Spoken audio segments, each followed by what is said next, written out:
आसमान रो रहा था, जमीन जल रहा था। 21 जून 2025 का वो रात जब अमेरिका ने ईरान के ऊपर अचानक से ईरान के 3 न्यूक्लियर साइट पर हमला बोल देता है, वो भी अपने एडवांस बंकर ब्लास्टर B-2 विमान से। ये 3 जगहों के नाम थे फरदोस, नतांज और इस्फहान। ये सिर्फ नाम नहीं बल्कि ईरान के न्यूक्लियर सपनों का एक घर था। ये अटैक ना सिर्फ इजराइल ईरान की वार को एक्सलरेट करेगा बल्कि पूरे दुनिया को न्यूक्लियर वार की मुंह में धकेल दिया है। ईरान सीक्रेटली अपना न्यूक्लियर मिसाइल डेवलप करना चाहता है, लेकिन यूएस और इजराइल हर हालत में उसे डिस्ट्रॉय करना चाहता है। इसलिए इजराइल ने सबसे पहले ईरान के ऊपर ऑपरेशन लायन लॉन्च किया, जिसके तहत इजराइल ने ईरान के टॉप न्यूक्लियर साइंटिस्ट और कुछ न्यूक्लियर साइट को हमला बोल दिया एंड उसे डिस्ट्रॉय कर दिया। उसके बाद ईरान भी अपना जवाब देता है और इजराइल के बहुत सारे शहरों पर एक साथ बहुत सारे बैलिस्टिक मिसाइल और बहुत सारे बम गिराते हैं। दोनों तरफ से भारी बमबारी शुरू हो गया है और दोनों तरफ की सिविलियन मर रहा है। लगभग एक हफ्ते से ऊपर इस वार को हो चुका था।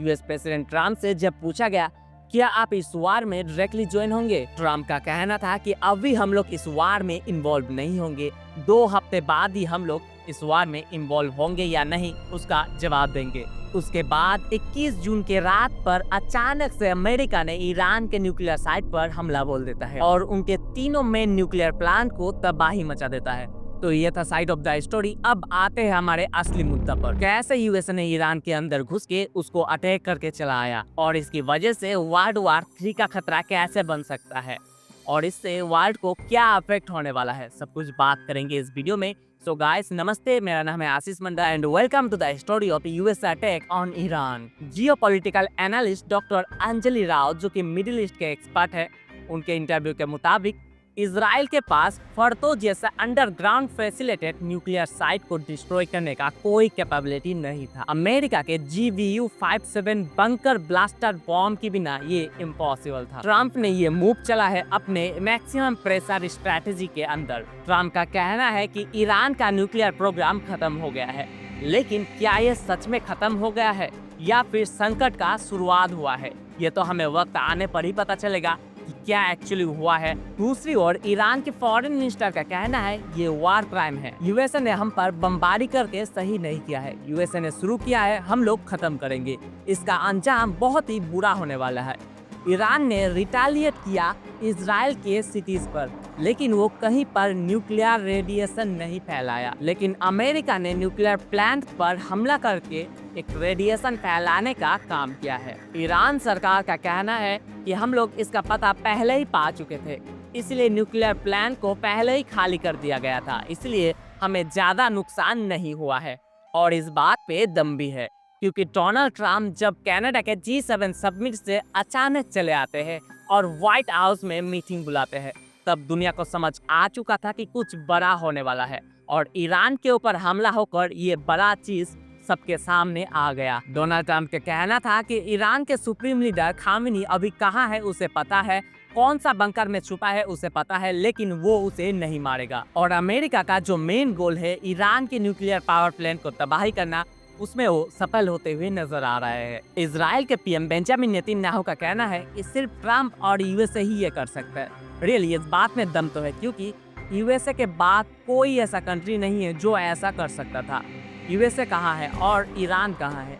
यूएसए को लगभग आधी दुनिया घूम के ईरान आना पड़ा और ईरान आके चुपचाप बम्बिंग करके चला जाता है, किसी को कोई भनक नहीं लगता, रडार में डिटेक्ट नहीं होता और दुनिया को साबित कर दिया कि यूएसए क्यों सुपर पावर कहा जाता है। दुनिया भर में यूएसए का एयरबेस है और उसी का यूज करके उन्होंने ईरान पे हमला बोला और चुपचाप चला भी आया। अगर ईरान इस जहाज को उड़ा देते तो यूएसए को कई बिलियन डॉलर का लॉस हो सकता था, लेकिन सही सलामत यूएसए के बॉम्बर गया और चला आया। अब देखते हैं कि दुनिया का क्या रिएक्शन है इस पर। तो सऊदी अरेबिया ने भी कंसर्न दिखाया और रशिया ने यूएसए को रॉकलेस कहा। यूनाइटेड नेशन के चीफ एंटोनियो गुतारेस ने कहा कि ये ह्यूमैनिटी के लिए खतरा है, लेकिन इजराइल के नेतन्याहू ने डोनाल्ड ट्रम्प को हीरो बताया और अमेरिका को थैंक्स बोला अपने अनकंडीशनल सपोर्ट दिखाने के लिए। इजराइल ईरान का ये वार अब दो देशों का बीच नहीं बल्कि बहुत सारे देश इसमें ज्वाइन हो चुका है और फ्यूचर में ज्वाइन हो भी सकता है। यूएसए इजराइल के साथ, ब्रिटेन के साथ पूरे वेस्टर्न कंट्री है। वही अगर ईरान की बात किया जाए तो रसिया और चाइना अब भी इस वार में नहीं कूदेगा। क्यों? क्योंकि मैं आपको बता दूं, यूक्रेन के साथ रसिया उलझा हुआ है और चाइना अभी अपने ग्रोथ में व्यस्त है। तो मुझे कहीं से भी नहीं लगता कि ये दोनों कंट्री ईरान के सपोर्ट में आ सकता है। और अगर भिखमंगे पाकिस्तान की बात किया जाए तो वो मुस्लिम कंट्री होते हुए भी नहीं आना चाहेगा क्योंकि उसका हालत खुद ही खराब है। नॉर्थ कोरिया ईरान के साथ दे सकता है क्योंकि उसका यूएसए से दुश्मनी है। अब साथ देगा या नहीं ये तो वक्त ही बताएगा। इजराइल और यूएसए मिलकर ईरान को धमकी दे रहा है, लेकिन ईरान के पास भी एक ब्रह्मास्त्र है। आपको तो पता ही होगा, मिडिल ईस्ट में खासकर अरब कंट्री में तेल का भंडार है और कच्चे तेल का लगभग ग्लोबल सप्लाई के 20% तेल ईरान के पास से होकर ही गुजरता है। तो बड़े बड़े जहाज ईरान के ओशियन से ही गुजरता है और उन पर ईरानियन नेवी का टोटल कंट्रोल है। और ईरान के पास अगर कोई ऑप्शन नहीं बचा तो ईरान क्रूड ऑयल सप्लाई को बंद भी कर सकता है, जिससे ओवरऑल ग्लोबल ट्रेड का नुकसान ही होगा और हर कंट्री को इसका खामियाजा भुगतना पड़ेगा। तो आप लोग क्या सोचते हैं इस बारे में कमेंट में जरूर बताइए। मैं जेन्युइनली जानना चाहूंगा कि आप क्या सोचते हैं इस बारे में। Thanks for watching. जय हिंद, वंदे मातरम।